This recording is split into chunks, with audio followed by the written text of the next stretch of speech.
Good morning. I'm Harley Schlanger from the LaRouche Organization with your daily video update for May 22nd, 2025.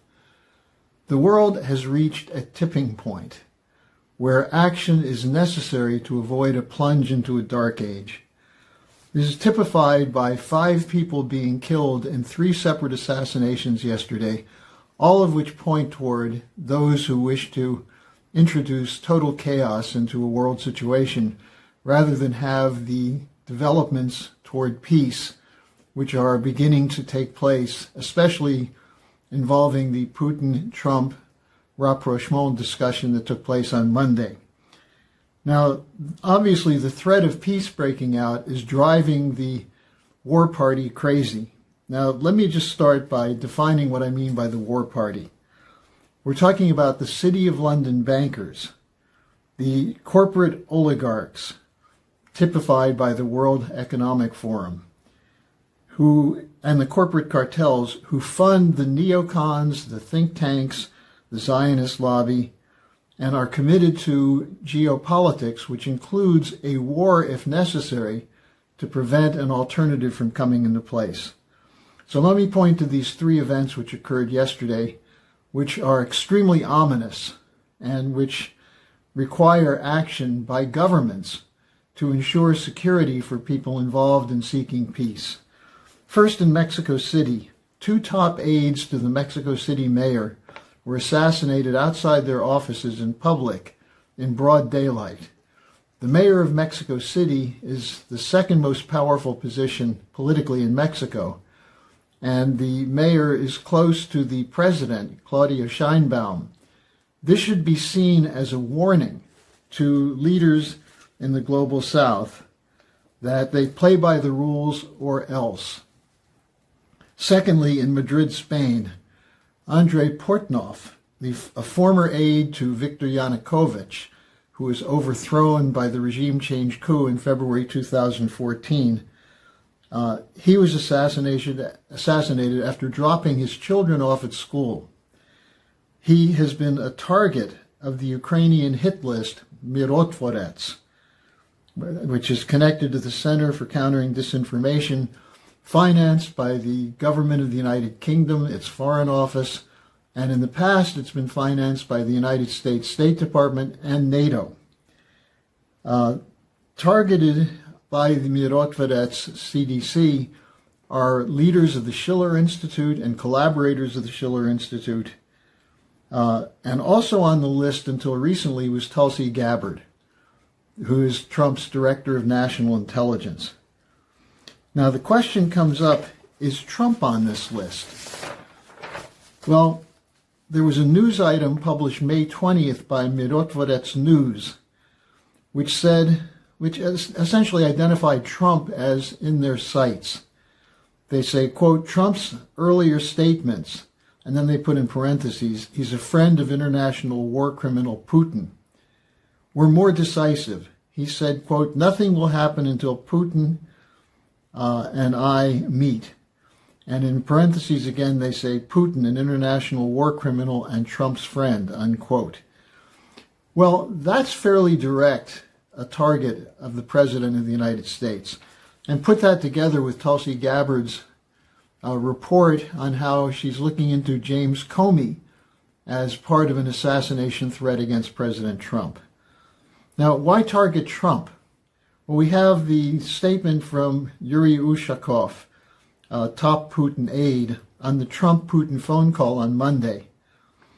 And in talking about who's opposing the rapprochement between the United States and Russia, they talked about the threat from the war party, and Putin reported to Trump that on May 7th, just before the Victory Day parade in Moscow, over 500 drones and Storm Shadow missiles were targeted into Russia, mostly aimed at Moscow. They were thwarted, but they directly threatened foreign participants of the festive events. And Ushikov quoted Putin as saying, the authors of these intimidations were those who honor Nazi criminals and promote militaristic views. Then Ushikov goes back to discussing the conversation, and he said, Trump said during the conversation that he was deeply impressed by the price paid for the victory in World War II by the Soviet Union. The American leader said the Russians sacrificed more lives than anyone else in the war. Many people in the United States, Trump said, do not believe him when he says this, but this remains the case.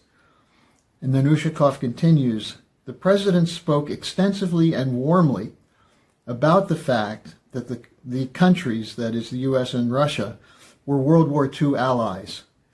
Trump remembers we were brothers in arms, and he regretfully said that due to strange circumstances, our countries today are not only not together, but very far apart, unquote.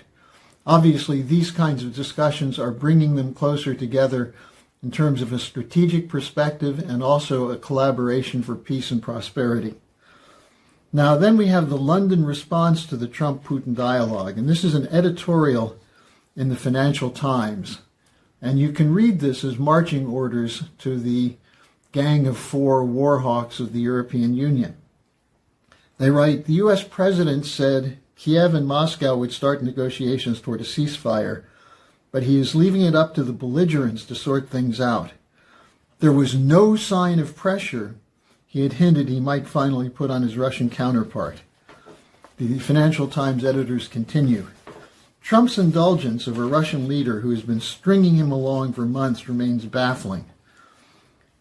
Given that that's the case, European countries will need to move quickly to implement plans to keep arms flowing to Kiev if the U.S. walks away, including by buying American weapons and funding Ukraine's own expanded military industry.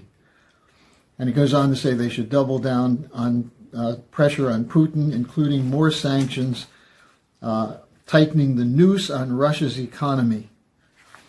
Now, that's the Financial Times telling you what they think of the possibility of peace breaking out. Now, the third assassination, the third of these events, was in Washington, D.C. 2 Israeli diplomats from the Israeli embassy were assassinated yesterday. The alleged perpetrator shouted, "Free Palestine," when taken by police. Now, the timing of this is very suspicious, as opposition is growing to Netanyahu's escalation for ethnic cleansing in Palestine. And this is the kind of thing which pulls together support for Netanyahu at a point at which it's breaking apart. Now, Israel is heading toward chaos, and some people, including former prime ministers, are saying headed toward possible civil war. Meanwhile, Netanyahu continues to demonstrate a satanic contempt for international law and opinion, pushing ahead the Operation Gideon's Chariots, which is an ethnic cleansing of Palestinians.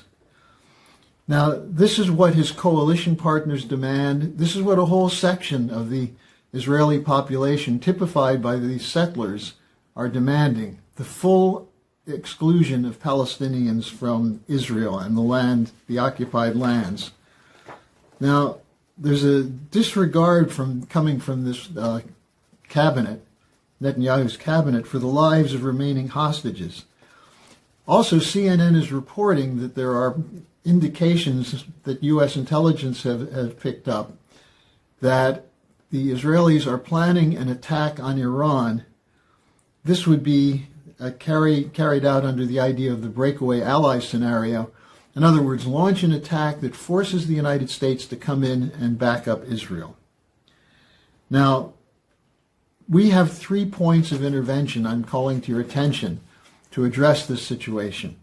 First, an extensive dialogue I had with Helga Zepp-LaRouche yesterday, where she spoke of seismic changes and turbulence. That report will be linked in the description section. I urge you to listen to it in full to get the sense from Mrs. Zepp-LaRouche of what the crisis is and what must be done. Secondly, there was a powerful confirmation of what Helga's talking about from British diplomat Alistair Crook on yesterday's Judging Freedom. Again, I would urge you to listen to this, as he is quite clear and quite knowledgeable as to what are the consequences of this tipping point. And then finally, and most important, is our conference this weekend, the Schiller Institute conference, where we'll report on this conjuncture and have a discussion on how to get out of it, how to move to a new paradigm that takes this tipping point and moves us away from a new dark age into an era of peace and prosperity. It requires that we, the people, act. We cannot be passive. In the face of evil and the corruption of governments, it's up to the people to act. So look at these 3 links and be with us on Saturday. Make your plans to organize to have this conference Saturday be an event that